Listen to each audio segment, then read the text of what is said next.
Praise the Lord. കർത്താവിൻ്റെ അതിപരിശുദ്ധ വലിയ നാമം വാഴ്ത്തപ്പെടുമാറാകട്ടെ. അനുഗ്രഹിക്കപ്പെട്ട നല്ല സമയത്തെ ഓർത്ത് കർത്താവിന് മാനവും മഹത്വവും പുകഴ്ചയും അർപ്പിക്കും. നല്ല സമയം എൻ്റെ പ്രിയമുള്ളവരെ അഭിസംബോധനയും കർത്താവ് ഒരുക്കിയ വിലപ്പെട്ട അവസരങ്ങളെ ഓർത്ത് കർത്താവിന് സ്തോത്രം ചെയ്യുന്നു. പ്രിയമുള്ളവരെ,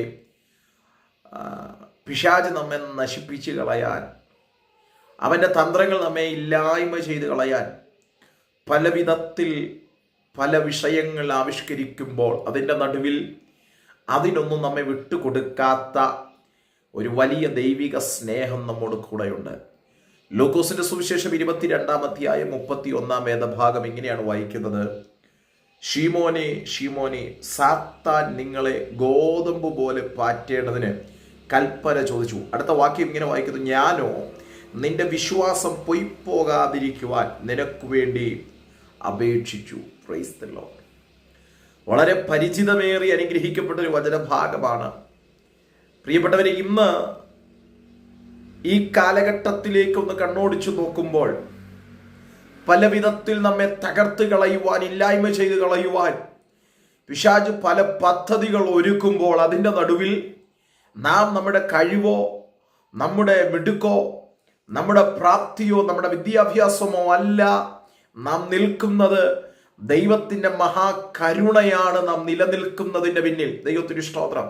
ഇവിടെ ശീമോൻ പത്രോസിനോട് യേശു കർത്താവ് പറയുന്ന ഒരു വേടാണ് നാം വായിച്ചു കേൾക്കുവാനിടയായി തീർന്നത്. പല പ്രാവശ്യം നിന്നെ പാറ്റിക്കളയുവാൻ, നിന്നെ ഇല്ലായ്മ ചെയ്യുവാൻ ഒരനുവാദം ചോദിച്ചിരുന്നു. അപ്പോൾ അതിൻ്റെ അർത്ഥം, നാം ആയിരിക്കുന്ന സാഹചര്യങ്ങളിൽ, നാം ആയിരിക്കുന്ന ഈ ലോകത്ത് നമ്മെ തൊടണമെങ്കിൽ, നമ്മെ സ്തോത്രം തകർക്കണമെങ്കിൽ, നമ്മുടെ അരികിലേക്ക് അവൻ പദ്ധതികളുമായി വരണമെങ്കിൽ ആരനുവദിക്കണം? സർവശക്തനായ ദൈവം അനുവദിക്കണം. ഇന്നെൻ്റെ ശബ്ദം കേട്ടുകൊണ്ടിരിക്കുമ്പോൾ പലരുടെയും ഉള്ളിൽ ഒരു ചിന്തയുണ്ട്: ഞാൻ തകർന്നു പോകത്തേ ഉള്ളൂ. എൻ്റെ കുടുംബം എത്ര പ്രാർത്ഥിച്ചിട്ടും, എത്ര പ്രയത്നിച്ചിട്ടും, എത്ര ദൈവസഭയിൽ പോയിട്ടും, എത്ര പാസ്റ്റർമാരെ കൊണ്ട് പ്രാർത്ഥിച്ചിട്ടും ഞാൻ ഒരു രക്ഷയും പ്രാപിക്കുന്നില്ല. ഞാൻ ഒരു നന്മയും അനുഭവിക്കാൻ കഴിയാത്ത വല്ലാത്തൊരു സാഹചര്യത്തിലായിരിക്കുന്നു. ഇങ്ങനെയുള്ള പലവിധമായ ഭാരങ്ങളിലൂടെ കടന്നു പോകുന്നവരാണ്. കർത്താവിന് സ്തോത്രം ചെയ്യുന്നു. അപ്പോൾ തന്നെ പരിശുദ്ധാത്മാവ് അങ്ങനെ ഉറപ്പ് നഷ്ടപ്പെട്ട് ഇനി പ്രാർത്ഥിച്ചിട്ട് വല്ല ഫലവുമുണ്ടോ, ഇനി പ്രാർത്ഥിച്ചിട്ട് വല്ല ഗുണവുമുണ്ടോ എന്ന് ചോദിക്കുന്ന, ചോദ്യചിഹ്നവുമായി നിൽക്കുന്ന അനേക വ്യക്തികളെ നോക്കി പറയുന്ന ഒരു അസാധാരണമായ ദൂതാണ് ഇന്ന് പരിശുദ്ധാത്മാവ് കൈമാറുന്നത്. നമ്മെ നശിപ്പിക്കാൻ കഴിയാതെ വണ്ണം, നമ്മെ ഇല്ലായ്മ ചെയ്യുവാൻ കഴിയാതെ വണ്ണം നമുക്ക് വേണ്ടി സംരക്ഷണം ഏർപ്പെടുത്തിയിരിക്കുന്ന ഒരു വലിയ ദൈവപ്രവൃത്തി, ദൈവത്തിന്റെ കരുതലുണ്ട്. കർത്താവിന് സ്തോത്രം ചെയ്യുന്നു. അതുകൊണ്ടാണ് ഇവിടെ വായിക്കുവാൻ കഴിഞ്ഞത്: സാത്താൻ നിങ്ങളെ ഗോതമ്പ് പാറ്റുന്നത് പോലെ പാറ്റുവാൻ ചോദിച്ചു. അപ്പോൾ അർത്ഥം, നിങ്ങളെ പലപ്പോഴും അവൻ ആഗ്രഹിച്ചിരുന്നു നശിപ്പിച്ചു കളയാൻ. പലപ്പോഴും അവൻ നിങ്ങളെ ഇല്ലായ്മ ചെയ്യുവാൻ ആഗ്രഹിച്ചിരുന്നു. അവൻ പല പദ്ധതികളും ആവിഷ്കരിച്ചിരുന്നു. എന്നാൽ അനുവാദമില്ലാത്തത് കൊണ്ട്, എന്നെ കേൾക്കുന്ന പ്രിയപ്പെട്ടവരോട് ഞാൻ ആത്മാവിൽ കൈമാറുന്നു, അനുവാദമില്ലാത്തത് കൊണ്ട്, അനുവാദം കൊടുക്കാത്തത് കൊണ്ട് നമ്മുടെ അരികിലോ, നമ്മുടെ ജീവന കാര്യങ്ങളിലോ, നമ്മുടെ വിഷയങ്ങളിലോ അവൻ കടന്നു കയറാതെ, ദൈവത്തിന്റെ സംരക്ഷണ വലയം നമ്മോടൊപ്പമുണ്ട്.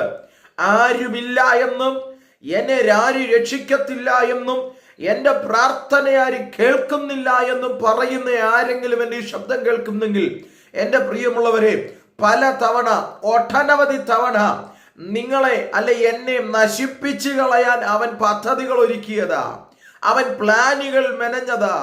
എന്നാൽ ആ പ്ലാനുകളെയെല്ലാം തച്ചുടച്ചുകൊണ്ട്, ആ പദ്ധതികളെയെല്ലാം തച്ചുടച്ചുകൊണ്ട് ദൈവത്തിന്റെ മഹാകരുണയുടെ കരമാണ് നമ്മുടെ മേൽ ദൈവം വെളിപ്പെടുത്തിയത്. ദൈവത്തിന് സ്തോത്രം. അതാണ് ശീമോൻ പത്രോസിനോട് ചോദിക്കുന്നത്, നിങ്ങളെ വേണമെങ്കിൽ എനിക്ക് വിട്ടുകൊടുക്കാമായിരുന്നു, നിങ്ങളെ ചോദിച്ചതാ നശിപ്പിച്ചു കളയാൻ. അവൻ പലതവണ ആവശ്യപ്പെട്ടതാണ്, അവനെ എൻ്റെ കയ്യിലേക്കൊന്നു താ, അവന്റെ കുടുംബത്തെ എൻ്റെ കയ്യിലേക്കൊന്നു താ, അവൻ ഏർപ്പെടുന്ന വിഷയത്തെ അവൻ ഭൗതിക ആത്മീക കാര്യാദികളെ എൻ്റെ കയ്യിലേക്കൊന്നു താ, ഞാൻ അവന്റെ ഭക്തി എന്താണെന്ന് കാണിച്ചു തരാം. Praise the Lord. പ്രിയമുള്ളവരെ, പലപ്പോഴും ഇന്ന് നാം ദൈവത്തെ കുറ്റം പറയാറുണ്ട്, നാം ദൈവത്തെ പഴി പറയാറുണ്ട്. എന്താ പറയുന്ന കുറ്റം, എന്താ പറയുന്ന പഴി? ദൈവം എൻ്റെ പ്രാർത്ഥനയൊന്നും കേൾക്കുന്നില്ല, ദൈവം എന്നെ മാത്രം എന്താ കാണാത്തെ, എൻ്റെ അവസ്ഥയ്ക്ക് മാത്രം എന്താ ദൈവം ഭേദം വരുത്താത്തെ? ഇങ്ങനെ ചോദിക്കുമ്പോൾ പോലും കാൽവറിയുടെ മലമുകളിൽ നമുക്ക് വേണ്ടി പരമയാഗമായി തീർന്നവൻ ആ യേശു കർത്താവ് നമ്മെ അവൻ്റെ പദ്ധതികൾക്കും അവൻ്റെ പ്ലാനുകൾക്കും വിട്ടുകൊടുക്കാതെ നമ്മെ സൂക്ഷിച്ച ഒരു സൂക്ഷിപ്പിനെ ഇന്ന് രാത്രിയിൽ ആരും മറന്നുപോകല്ല. നിങ്ങളുടെ വീടിനകത്ത്, നിങ്ങളുടെ ജോലി സ്ഥലത്തിനകത്ത്, നിങ്ങൾ യാത്ര ചെയ്യുന്ന വാഹനത്തിൽ എല്ലാം ദൈവത്തിൻ്റെ മഹാസംരക്ഷണം ദൈവം ഏർപ്പെടുത്തിയിരുന്നു.